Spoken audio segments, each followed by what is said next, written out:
Монгол Улсын үндсэн хуулийн 23 жилийн он тэмдэглэлт өдөр өчигдөр тохиож их эзэн Чингис хааны өшөөнд хүндэтгэл илэрхийлэх ёслолын арга хэмжээ боллоо. Монгол Улсын их хурлын дарга энх бол улс их хурлын дэд дарга гонжигд орж цог энх бол улс их хурлын гишүүд ард их хурлын депутатууд их эзэн Чингис хааны өшөөнд хүндэтгэл илэрхийлснийхээ дараа төрийн түүхийн музейг үзэж сонирхлоо.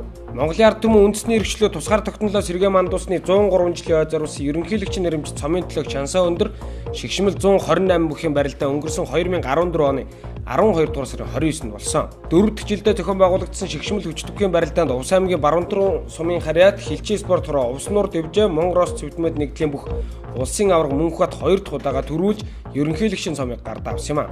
Тэрээр 2011 онд үндэсний эрхчлөө тусгаар тогтнолоо сэргээ мандуусны 100 жилийн ойгоор ерөнхийлөгчийн цомын төлөөх анхны барилдаанд төрүүлж цом гардаж байсан. Монгол Улсын ерөнхийлөгчийн нэрэмж цомын төлөөх барилдаанд 2 дахь удаага төрүүлсэн төвөнд өчигдөр ерөнхийлөгчийн намгын газрын дарга цагаан үүр хадгалагдах цом гардууллаа.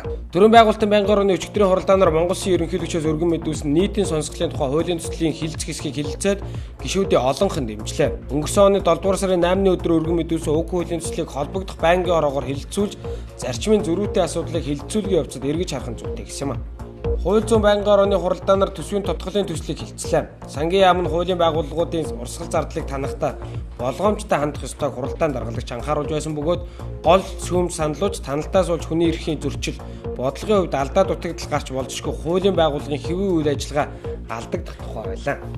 Малайзийн дээд шүүхээс өчигдөр Монголын иргэн Алтан туяагийн амийг хөнөөсөн хэрэгт 2 хүнийг буруутгах ялын дээд хэмжээ оноожээ. Ажила Хаадри болон Сэрүүл Азхар Умар нар 2006 онд 28 настай загвар өмсөгч Алтан туяаг он цэрцгээр хөнөөсөн хэрэгтээ цаазаар авах яв сонсчээ. Алтан туяаг хөнөөсөн залуус бол Малайзийн сайд дарга нарын бие хамгаалагчаар ажилладаг цагдаагийн элит ангийн гишүүд юм а. Өмнө 2009 онд анхан шүүхээс тэдэнд цаазаар авах ял оноосон боловч 2013 онд дав заалдах шатны шүүхээс ялын тогтоолыг хүчингүй болгож байжээ. Хөдөө орон нутагт малын галзуу өвчний тохиолдол цөөнгүй илэрч хөл хорой тогтоогоод байна. Тодруулбал Өвөрхангай аймгийн Зүүн Баян улаан 10 хэр тарагт Булганы Аршаант Баяагт Төв аймгийн Баян цогт Алтан булаг сумуудад галзуу өвч илэрч хорой цээр тогтоосон байна. Мөн Хинтийн Жаргалт хаан Батноров Дадал Увсын Улаангом Хөвсгөл аймгийн Цагаан уул суманд гарсан галзуу өвчний улмаас тогтоосон хорой цээрийн дэглэм үргэлжилж байгааг онцгой байдлын ерөнхий газраас мэдээллээ. Засгийн газрын даваа гарагийн хуралдаанаар хилцсэн асуудлын хүрээнд ерөнхий сайдын зөвлөх мөнх төр өчигдөр мэдээлэл хийлээ. Хуралдаанаар хилцсэн асуудлаас Богдгай уулын дархан цаазд газрыг улсын хэрэгцээнд авах асуудлын талаар мэдээлэл өгсөн юм а. Засгийн газрын хуралдаанаас дээрх асуудлыг судлах дүгнэлт гаргах ажлын хэсэг байгуулсан байна. Учир нь Улаанбаатар хотын хүн амын төвдрөл ихсэн үндэсний аюулгүй байдалд нөлөөлөх магадлалтай учраас дэд бүтцийг гадагш тэлэх зорилгоор дархан цаазд Богдгай уулын зарим газрыг улсын хэрэгцээнд авах нь зүйтэй гэж үзжээ.